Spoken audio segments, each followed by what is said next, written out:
So I'm going on like probably about hour 14 of this migraine, and I'm finally starting to feel some relief. But why am I burping so much with this migraine?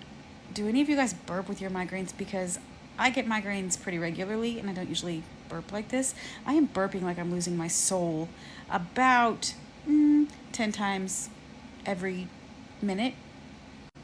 Okay, maybe that's a little excessive, but it's been a lot today. And when I Google it, of course, Google tells me that I have meningitis because I have a migraine and I'm burping a lot. And clearly, I don't have meningitis. I don't think I would look, this alive if I had meningitis. So, my question is, those of you that suffer migraines regularly, do any of you burp when you have a migraine? Like excessively burp? Let me know in the comments because I need to know I'm not dying. Bye bye.